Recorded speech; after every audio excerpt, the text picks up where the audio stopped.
कपड़े धोने वाली बहू। शादी के पहले से ही विभा को कपड़े धोने का बड़ा शौक था।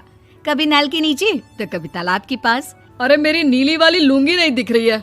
विभा की अम्मा, कहाँ रखी है लुंगी? अरे वो तो विभा ने परसों ही धोकर रखी थी आपकी अलमारी में, देखो वहीं होगी। वो ना मैंने आज धो दी, मुझे लगा कि गंदी हो गई होगी। अरे कैसे गंदी हो गई थी? उसे तो मैंने पहना भी नहीं। हे भगवान, इस लड़की के कपड़े धोने की आदत से परेशान हो गया हूँ मैं।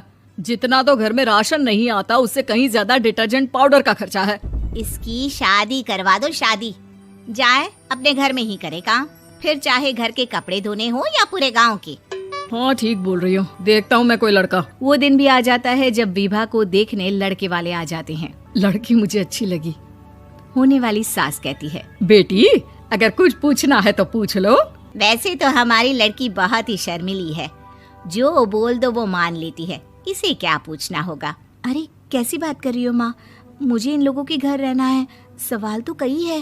हाँ हाँ बेटा, पूछ लो ना, क्या पूछना है। आप लोगों के घर कपड़े कौन धोता है? सास का मुंह बन जाता है। देखो, अगर तुम ये कहना चाहती हो कि तुम्हें कपड़े धोने नहीं आते तो सुन लो, कपड़े मैं ही धोती हूँ, लेकिन तुम्हारे आ जाने के बाद मैं रुमाल तक नहीं धोऊंगी। अरे चुप रहना भाग्यवान, बहू बेचारी घर आई नहीं, उसे डराना शुरू कर दिया। वो क्या है ना बिटिया, अभी तक तो ये कल्लू की माँ ही धोती थी, लेकिन अब तुम्हारे पापा तो दहेज में वॉशिंग मशीन देंगे ही। तभी विभा की माँ बोल पड़ती है, सवाल भी पूछा तो क्या। वैसे भाई साहब, मशीन की तो फिर भी कपड़े धोने की कैपेसिटी होती है। मतलब जो बिटिया दे रहे हैं ना विभा, इसे कपड़े धोने का बहुत शौक है। ये आप लोगों के क्या, आस पड़ोस गांव मोहल्ले सबके कपड़े धो दे और उफ तक ना करे।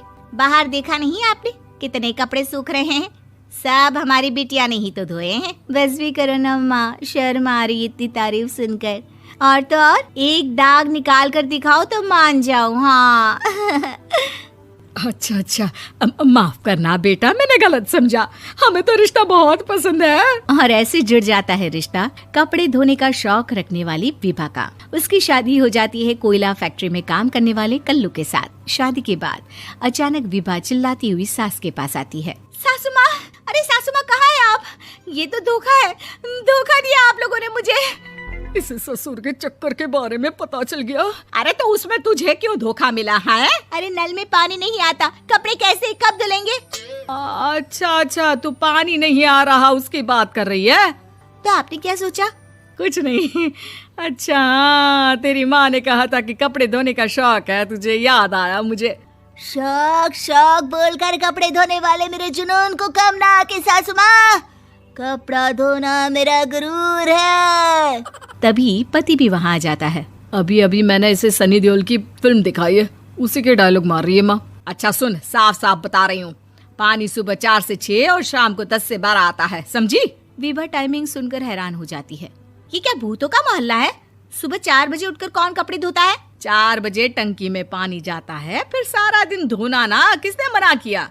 अरे कैसी बात कर रही हैं? 200 लीटर की टंकी में कितने कपड़े धो लूंगी मैं? सुबह ही उठ जाऊंगी मैं। अब क्या था, विभा सुबह 4 से लेकर रात के 12 बजे तक कपड़े ही धोती रहती। एक रोज सास पड़ोस से निकलकर कहीं जा रही होती है कि साथ वाली कहती है, हाँ कल्लू की माँ, जरा ये बताओ कि 2 साड़ी है, 2 ब्लाउज और एक पेटीकोट और एक नाड़े वाला लंबा कच्छा।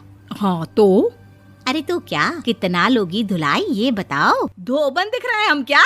हमारे पति सरकारी नौकरी से अभी रिटायर हुए हैं और बेटा सुपरवाइजर है कोयला फैक्ट्री में। धोबन समझ रखा है हमें? हाय रे कल्लू की अम्मा, माफ कर दो, वो तो मोहल्ले में यही सब बता रहे थे कि तुमने बहू को कपड़ा धुलवाने के काम में लगा दिया है। सास को पड़ोसन की बात सुनकर गुस्सा आ जाता है। वो घर पहुंचती है जहां घर के बाहर ही इतने सारे कपड़े सूख रहे होते हैं जितने कि किसी धोबन के घर पर। अरे ओ कल्लू की दुल्हन, बाहर निकल। माँ जी यहीं आ जाओ, बाथरूम में चादर धो रहे हैं हम। अरे अभी हम धोते हैं, तुमको बाहर निकलो। ये आस पड़ोस वाले बोल रहे हैं कि हम बहू से कपड़े धुलवा कर उसे कपड़ा धोने वाली बना दिए हैं।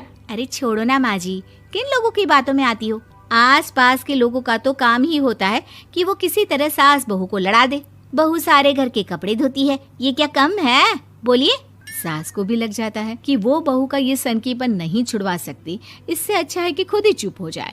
एक रोज सास और बहू मंदिर जाते हैं, जहाँ सास की साड़ी वहाँ खड़ी भीख मांगने वाली से मिलती है। माँ जी क्या बात है, आपकी साड़ी उस भिखारन से कितनी मिल रही है ना? हाँ हाँ देखो तो दोनों की साड़ी मिल रही है। क्या बात है कल्लू की अम्मा, तुम खुद को तो अफसर की बीवी बताती हो और ऐसी सिंपल सी प्लेन साड़ी पहनकर घूमती हो। सिंपल और प्लेन नहीं है ये साड़ी। तो क्या सोने के धागे से फूल बने हैं? कुछ भी सासू माँ, कुछ भी। हाँ बने थे इस साड़ी में सोने के धागे से फूल। मेरे पति लेकर आए थे मद्रास से स्पेशली मेरे लिए 10,000 की। ताहे भाई साहब इस भिखारन के लिए भी सेम टू सेम साड़ी लेकर आए होंगे 10,000 की। सास उस वक्त कुछ नहीं कहती, लेकिन बहू के साथ घर आती है और अलमारी से एल्बम निकाल कर लाती है। ये साड़ी देख रही है, ये वही साड़ी है जिसे मैंने अभी पहना था। इस साड़ी में ये जो चमकदार फूल दिख रहे हैं ना, ये सोने के धागों से काटे गए हैं।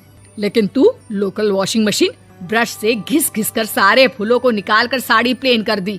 मुझे माफ कर दीजिए सासू माँ। और तो और, जब मैंने तुझे तेरी गलती के लिए कुछ नहीं कहा, लेकिन तूने तो सबके सामने मेरा मजाक ही बना दिया। क्यों? बहू को समझ में आ जाता है कि अब से उसका कपड़े धोना बंद।